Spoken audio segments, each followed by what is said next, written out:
CDP का पहला part marathon class का है। बहुत इम्पॉर्टेंट पार्ट है। इसके 3 पार्ट जाएंगे, तीनों बहुत इम्पॉर्टेंट होंगे। आप लोग ज़रूर देख लीजिए, आप लोग का सीडीपी का काम यहीं से हो जाएगा। मनोविज्ञान जो आया था वह दर्शन शास्त्र से आया। मनोविज्ञान साइकोलॉजी शब्द से उत्पत्ति हुई। साइकोलॉजी शब्द यूनानी के ग्रीक भाषा से ली गई और यह 2 लैंग्वेज से या 2 शब्दों से मिलकर बनी, एक साइको और लोगो से मिलकर बनी। और यह जब 16वीं शताब्दी में आया मनोविज्ञान, तो पहले आत्मा का ज्ञान से आया था। ये ध्यान रखेंगे। पहला क्वेश्चन पूछेगा मनोविज्ञान किस शास्त्र से आया है बेटा, तो मनोविज्ञान दर्शन शास्त्र से आया है। यह एक साइकोलॉजी शब्द से उत्पत्ति हुई है। यह यूनान की ग्रीक भाषा से ली गई है। 2 भाषाओं से मिलकर बना है, साइको और लोगो। यह 16वीं शताब्दी में जब यह आया तो ये पहले आत्मा के ज्ञान से आया। आत्मा का ज्ञान माना गया, प्लेटो ने कहा, अरस्तु साहब ने कहा और डेकार्टे ने कहा। तो पहले 16वीं शताब्दी में ये किससे आया था, तो आत्मा के ज्ञान से आया था। आत्मा शब्द का स्पष्ट व्याख्या जो हुआ था वो 16वीं में हुआ था, लेकिन पूरे तरीके से यह परिभाषा असमर्थ रहा, सही नहीं रहा माना गया। तो 16वीं में आया आत्मा, 17वीं में आया मन, 19वीं में आया चेतना, 20वीं में आया व्यवहार। 8वीं शताब्दी में इन्होंने कोई काम नहीं किया गया। तो माना जाता है आत्मा को त्यागा तो मन को ग्रहण किया, मन को त्यागा तो चेतना को ग्रहण किया, चेतना को त्यागा तो व्यवहार को ग्रहण किया। तो पहला क्वेश्चन 16वीं में कौन आया भैया, 16वीं में आत्मा आया। 17वीं में कौन आया भैया, मन आया। 19वीं में कौन आया भैया, चेतना आया। 20वीं में कौन आया, व्यवहार आया। तो आत्मा का ज्ञान प्लेटो साहब, अरस्तु साहब, डेकार्टे ने माना। मन का ज्ञान पोम्पोलॉजी ने माना। क्वेश्चन पूछेगा 17वीं शताब्दी किसकी है, तो मन की है। मन के ज्ञान को किसने माना, तो पोम्पोलॉजी ने माना। चेतना का ज्ञान विलियम वुड, विलियम जेम्स और टीचनर ने माना। और मनोविज्ञान जो इस समय 20वीं शताब्दी में माना गया, तो वाटसन ने कहा था कि मनोविज्ञान एक व्यवहार का ज्ञान है। स्किनर ने भी कहा कि मनोविज्ञान जो है व्यवहार के अंतर्गत या व्यक्तित्व के अंतर्गत ही मनोविज्ञान चलता है। पूरा इम्पॉर्टेंट पार्ट है। आप लोग लाइक भी करें, सब्सक्राइब भी करें और शेयर करें। ये वीडियो एकदम इम्पॉर्टेंट है, वही चीज़ जो आपके यूपी टेट में आएगा। क्रो एंड क्रो एक वैज्ञानिक थे। इन्होंने कहा था कि व्यक्ति के जन्म से वृद्धावस्था तक अनुभव का वर्णन होता है। ध्यान रखेंगे, व्यक्ति जब जन्म लेता है और जब तक वह वृद्धावस्था में नहीं जाता है, उनके अनुभव बदलते रहते हैं। और यहीं से आया था अधिगम। अधिगम का अर्थ था सीखना। जब आप सीख जाएंगे तो आपके व्यवहार में परिवर्तन हो जाएगा। जैसे आप समझिए, आज आप टेट की तैयारी कर रहे हैं, जब आप एग्ज़ाम को क्वालिफाई कर लेंगे तो आप में अधिगम हो जाएगा और वह अधिगम सीखना होगा और वह सीखना व्यवहार का परिवर्तन होगा और यह परिवर्तन जीवन भर चलता रहेगा। तो व्यवहार सबसे पहले शब्द किसने प्रयोग किया था, ये क्वेश्चन 2018 के टेट में पूछा हुआ है कि व्यवहार का सबसे पहले प्रयोग किसने किया था, तो विलियम मैकडूलर ने व्यवहार शब्द का सबसे पहले प्रयोग किया था। आउटलाइन ऑफ साइकोलॉजी नामक पुस्तक विलियम मैकडूलर ने लिखा था। ध्यान रखेंगे, आउटलाइन ऑफ साइकोलॉजी पुस्तक विलियम मैकडूलर ने लिखा था। अधिगम का अर्थ होता है बेटा सीखना, सीखने का अर्थ होता है परिवर्तन, परिवर्तन के द्वारा परिवर्तन होगा व्यवहार का परिवर्तन। अधिगम हुआ तो सीखा, सीखा परिवर्तन हुआ, परिवर्तन किसका हुआ, व्यवहार का हुआ। सीखने के बाद अनुभव आता है, अभ्यास आता है और तभी परीक्षण भी होता है। जैसे जैसे आपका अनुभव होने लगेगा, अधिगम होने लगेगा, अभ्यास होने लगेगा और आपकी जो आदत होगी वो भी बदलती जाएगी। क्रो एंड क्रो ने कहा था अधिगम आदत की अभिवृत्ति का ज्ञान है। अधिगम क्या है, तो जहाँ अधिगम होगा सीखेगा तो आदत होगा और आदत होगा तो अभिवृद्धि होगा। यह किसने कहा था, क्रो एंड क्रो ने कहा था। गिलफोर्ड ने कहा था कि व्यवहार के कारण व्यवहार परिवर्तित होता है। जैसे जैसे आप अपना व्यवहार किसी के सामने लाएंगे, उसका भी व्यवहार वैसे वैसे आपके प्रति बदलता जाएगा। ध्यान रखिएगा, मान लीजिए आपका व्यवहार मेरे प्रति अच्छा है, तभी मेरा व्यवहार भी आपके प्रति अच्छा होगा, गिलफोर्ड महोदय के अनुसार। नेक्स्ट क्वेश्चन, स्किनर ने कहा अधिगम व्यवहार में अनुकूलन की प्रक्रिया है। स्किनर साहब भी व्यवहारवादी थे, तो स्किनर साहब ने कहा अधिगम जो होता है व्यवहार में अनुकूलन की प्रक्रिया। अनुकूलन मतलब वह एक वातावरण के द्वारा उत्पन्न होती है। गेट्स महोदय ने कहा अनुभव के द्वारा व्यवहार परिवर्तन होता है। गेट्स ने कहा कि अनुभव के द्वारा ही व्यवहार परिवर्तन होता है। वुडवर्थ मनोवैज्ञानिक ने कहा विकास की प्रक्रिया और नवीन की प्रक्रिया ही अधिगम है। भाई विकास होगा तो सोचेंगे, विकास होगा तो क्षमता होगा, और जब विकास होगा तभी तो नवीन ज्ञान की प्रक्रिया होगा। यह सब किससे है बेटा? अधिगम से है। अब यह क्वेश्चन बहुत इंपॉर्टेंट पूछता है, अधिगम कितने प्रकार के होते हैं मेरे भाई? तो अधिगम 3 प्रकार के होते हैं, ज्ञानात्मक अधिगम, भावात्मक अधिगम, क्रियात्मक अधिगम। ज्ञानात्मक मतलब जहाँ पे ज्ञान की बातें की जाती है, जहाँ पे ज्ञान आता है वह ज्ञानात्मक अधिगम होता है। जहाँ पे भाव प्रकट होता है, भाव के द्वारा अधिगम होता है, भावात्मक होता है। जहाँ क्रिया के द्वारा सीखा जाता है वह क्रियात्मक होता है। सीखना जो है मनोवृत्ति परिवर्तन है, हमेशा परिवर्तन होगा। व्यवहारिक परिवर्तन है, अनुभव का परिवर्तन है, अनुभूति का परिवर्तन है, और यह अस्थायी परिवर्तन भी है।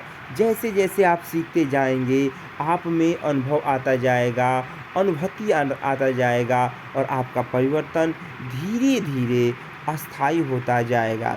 अब अधिगम की अक्षमता का प्रयोग, अब बहुत इंपॉर्टेंट क्वेश्चन है। अक्षमता मतलब कहीं ना कहीं उसका क्षमता वह क्या हो रहा है? विखंडित हो रहा है, कहीं ना कहीं क्षमता रुकावट रूप में आ रही है। तो अधिगम की अक्षमता का प्रयोग सर्वप्रथम 1963 में किसने किया था? तो सैमुअल किक के द्वारा किया गया था। पहला क्वेश्चन पूछेगा मेरे प्यारे दोस्तों कि अधिगम की क्षमता का प्रयोग कब किया गया था? तो वह प्रयोग 1963 में किया गया था। किसने किया था? तो सैमुअल बाबू ने किया था। सभी लोग से रिक्वेस्ट है पूरा वीडियो देखें और बताएं कैसा लगा पाठ। तो पहला अब नेक्स्ट है पठन अक्षमता। तो पठन अक्षमता के लिए डिस्लेक्सिया एक्लेक्सिया आता है। तो डिस्लेक्सिया एलेक्सिया दोनों बहन हैं और दोनों को पढ़ने नहीं आता है। डिस्लेक्सिया एलेक्सिया क्या है? दोनों बहन हैं और दोनों को पढ़ने नहीं आता है। लेखन अक्षमता में डिस्गेजिया है, डिस्पेक्सिया है, अग्रेफिया है। तो यह तीनों बहन हैं।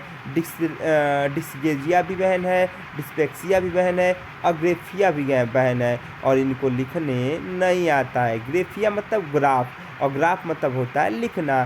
गेजिया मतलब होता है गेज बनाना, गेज में लिखेंगे तभी बनाएंगे, तो यह भी लिख नहीं पाता है। पैक्सिया मतलब प्रैक्टिस करना, और प्रैक्टिस तभी करेंगे जब लिखेंगे, तो यह भी लेखन अक्षमता होगा। सबसे इम्पोर्टेंट अंगगणितीय क्षमता डिस्क्यूपुलिया। कैलकुलिया मतलब क्या होता है बेटा? कैलकुलेटर, और कैलकुलेटर मतलब होता है अंगगणित। तो यह अंगगणित की क्षमता के लिए प्रयोग किया जाता है। मौखिक विकार इसमें आता है एफेजिया, डिस्फेजिया। डिस्फेजिया और अफेजिया दोनों बहन है और इन्हें मौखिक बोलना नहीं आता है। तो मौखिक विकार एफेजिया, डिस्फेजिया होगा। डिस्थीमिया किसके लिए होता है? तनाव।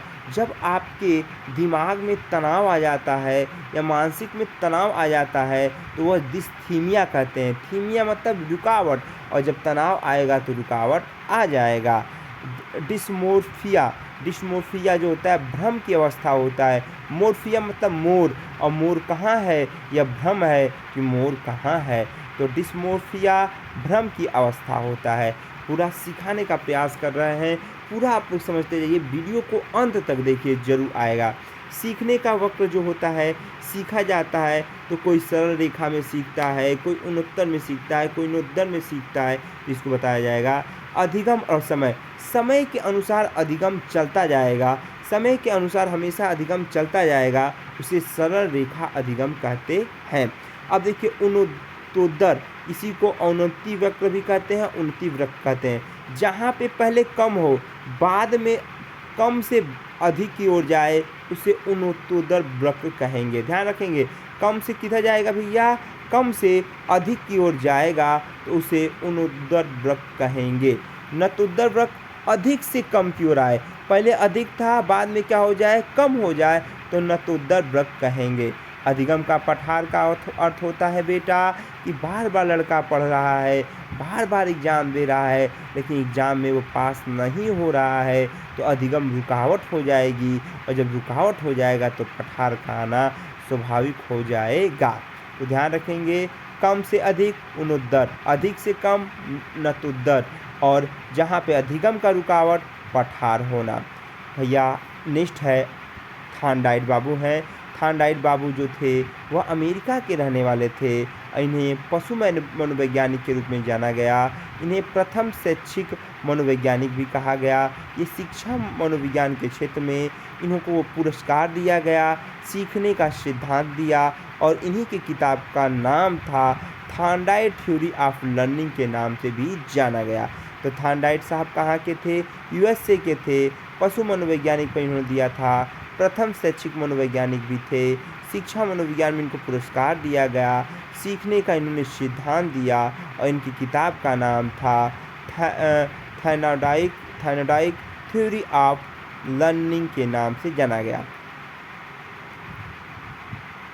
थॉर्नडाइक के सिद्धांत के उपनाम या अन्य नाम, प्रयास एवं प्रयत्न एवं भूल का सिद्धांत इन्होंने दिया।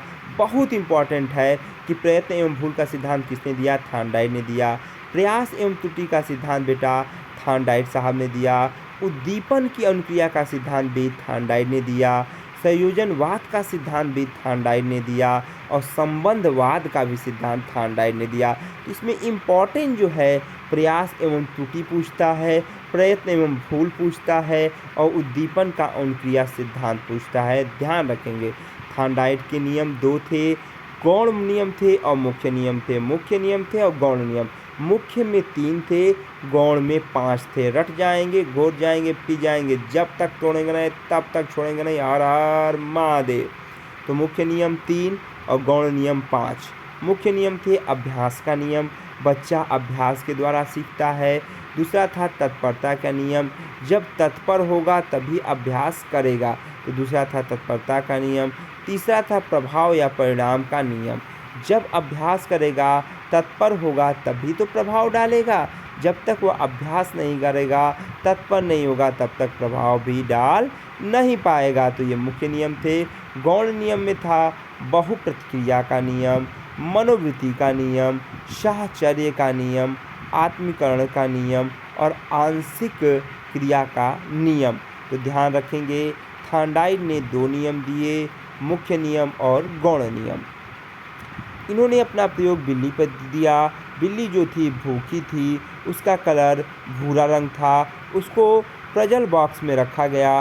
प्रजल बॉक्स के सामने एक मछली का मांस का टुकड़ा, जो मछली मर चुकी थी, और उसका मांस का टुकड़ा रखा गया। वह प्रजल बॉक्स में नीचे एक बना दिया गया कि बिल्ली जब भी कूदती तो वहाँ से एक खिड़की टाइप का रहता, खुल जाता और उसे मांस का टुकड़ा मिल जाता। तो वो बार बार अभ्यास करती है, बार बार तत्पर होती है, प्रयास करती है, उसके कारण उसके बाद वह मछली के मांस के टुकड़े को पाकर अपने पेट को भर लेती है। इन्हीं के सिद्धांत को आरएस सिद्धांत कहा गया। आरएस का मतलब था अनुक्रिया का होना, उद्दीपन का होना। जब तक बिल्ली मांस का टुकड़ा नहीं देखी तब तक उसने अनुक्रिया नहीं किया। मांस का टुकड़ा उद्दीपन था और उन्होंने अनुक्रिया किया। तो ये सभी इम्पॉर्टेंट पार्ट थे, इसको सुनते जाएंगे, देखते जाएंगे। अधिगम का अर्थ होता है सीखना, प्रयास से भी सीखा जाता है, तनाव से पठार आता है, लक्ष्य की प्राप्ति ना होने से भी पठार आता है।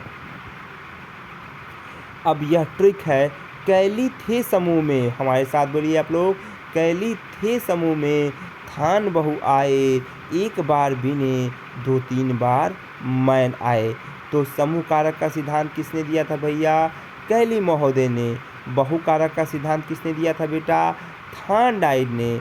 एक कारक का सिद्धांत किसने दिया था बेटा? तो देखिएगा बिने महोदय ने। किसने दिया था? स्पेयर बिने महोदय ने दिया था। दो कारक और तीन कारक का सिद्धांत स्पीयरमैन ने दिया था। किसने दिया था बेटा? स्पीयरमैन ने दिया था। अब बच्चे को कैसे सिखाना है? तो बच्चे को अवसर देना है, बच्चे को सरल रूप से सिखाना है, बच्चे को मूर्त रूप से सिखाना है, बच्चे को प्रत्यक्ष रूप से सिखाना है, पहले के ज्ञान से जोड़ के सिखाना है, मातृभाषा के रूप में सिखाना है, बच्चे को बार बार अवसर देना है, चित्र के माध्यम से सिखाना है और भ्रमण रूप मतलब बच्चे को घुमा के भी सिखाना है। देखिए आजकल की शिक्षा छात्र केंद्रित शिक्षा है। छात्र के ही अनुसार भी अध्यापक को पढ़ाना है, जिसे त्रिभुजाकार शिक्षा भी कहा गया। छात्र रहेगा, अध्यापक रहेगा और विद्यालय रहेगा।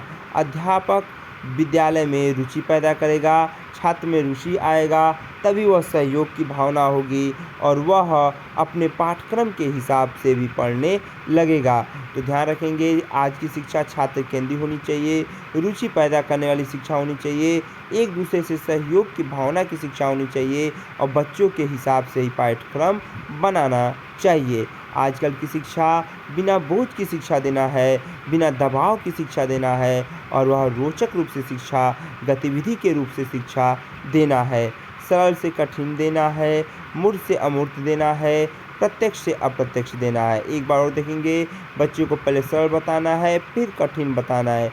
बच्चे को पहले मूर्त ज्ञान देना है, फिर अमूर्त ज्ञान देना है। बच्चे को पहले प्रत्यक्ष देना है, फिर अप्रत्यक्ष देना है। पावलोव साहब जो थे उन्होंने ही अनुकूलित अनुक्रिया का सिद्धांत दिया। यह रहने वाले थे रूस के और उन्होंने नोबेल पुरस्कार 1904 में प्राप्त किया। इन्होंने अपना सिद्धांत कुत्ते पर दिया, जिस सिद्धांत का नाम भी रहा पावलोव क्रिया का शोध, जिसे शास्त्रीय अनुबंधन का सिद्धांत। यही पूछता है कि शास्त्रीय अनुबंधन का सिद्धांत किसने दिया? पावलोव साहब ने दिया। क्लासिकल सिद्धांत किसने दिया? पावलोव साहब ने दिया। सीआर का सिद्धांत किसने दिया? पावलोव साहब ने दिया। अनुबंधन का सिद्धांत किसने दिया? पावलोव साहब ने दिया। ये सब उपनाम है, रट जाएंगे, घोर जाएंगे और पी जाएंगे। इनका प्रयोग कुत्ते पर था। लार का आना स्वाभाविक है। हम ही लोग जब भूखे रहते हैं, भोजन दिखता है तो लार आ जाता है। ध्यान रखेंगे, इनका एक छोटी सी कहानी है। इन्होंने क्या किया, जब भी अपने कुत्ते को भोजन दिया, पहले घंटी बजाते थे, भोजन देते थे, कुत्ते को लार आ जाता था, ये स्वाभाविक था। पहले घंटी बजाते थे, भोजन देते थे, कुत्ते को लार आ जाता था, यह स्वाभाविक था। बार बार उन्होंने यह क्रिया किया। कुछ समय के लिए इन्होंने क्या किया, पहले बस घंटी बजाया लेकिन खाना नहीं दिया, लेकिन कुत्ते का लार आने लगा। तो ये उन्होंने समझ लिया कि बार बार स्वाभाविक क्रिया करते हैं और कुछ समय के लिए वह क्रिया बंद कर देते हैं तो वैसे ही वह कार्य करता है। इन्होंने बताया जैसे बार बार घंटी बजती है, कभी कभी लगता है कि घंटी हमारी बज रही है, तो बार बार स्वाभाविक होने के लिए कुछ समय के लिए वह कार्य बंद कर दिया जाए तो वह स्वाभाविक की तरह ही विद्वान रहती है। घंटी बजाना लेकिन खाना ना देना, लार का आना, बार बार काम करना लेकिन कुछ समय के लिए काम ना करना, तो स्वाभाविक की तरह ही कार्य करती है। तो आज का ये वीडियो कंप्लीट हुआ। सभी लोग पूरा वीडियो देखें और ज़रूर बताएं कैसा रहा। हर हर महादेव।